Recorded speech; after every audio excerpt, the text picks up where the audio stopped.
Hi guys, welcome to Bini's kitchen. ഞാൻ ഇന്നിവിടെ പടവലങ്ങയും ക്യാരറ്റും കൂടി ഒരു മെഴുക്കുവരട്ടി വെക്കാൻ പോവുകയാണ്. ഇവിടെ ഞാനൊരു 3 പച്ചമുളകും എടുത്തിട്ടുണ്ട്.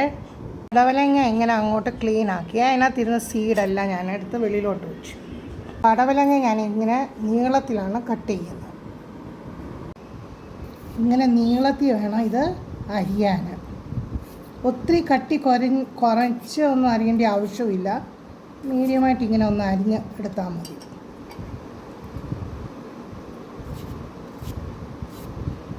അതുപോലെ ഇത് വേവിക്കാൻ നേരത്ത് നമ്മൾ അടച്ചു വച്ച് വേവിക്കേണ്ട ആവശ്യമില്ല.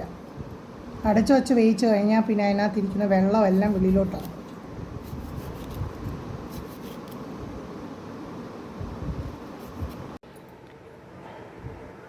ഇതിനകത്ത് ഞാൻ ഒരു ഉള്ളി അരിഞ്ഞിട്ടിട്ടുണ്ട്. പിന്നെ കുറച്ച് മുളക് പൊടി, ഉപ്പ്, മഞ്ഞൾപ്പൊടി, ഇത്രയും മാത്രമേ ചേർക്കുന്നുള്ളൂ.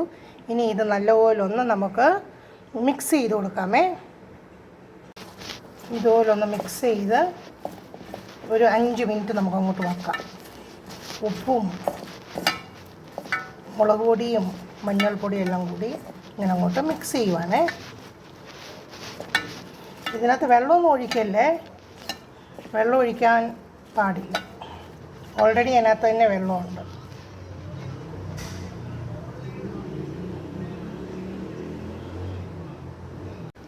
അതുപോലെ തന്നെ ഇത് വന്ന് അടച്ച് വച്ച് വയ്ക്കേണ്ട ആവശ്യമില്ല. ഇത് തന്നെ വെന്തു.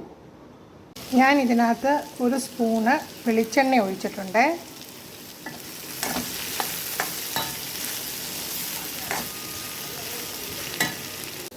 അങ്ങനെ നമ്മുടെ പടവലങ്ങ ക്യാരറ്റ് മെഴുക്കുവരട്ടി റെഡി.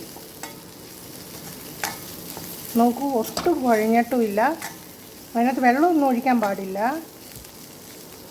നിങ്ങൾ ഇതേ മെത്തേഡിലൊന്നും ഉണ്ടാക്കി നോക്കണേ. കുറച്ച് എണ്ണയെ ആവത്തുള്ളൂ. Thanks for watching my video. Please like, share and subscribe my channel. Thank U.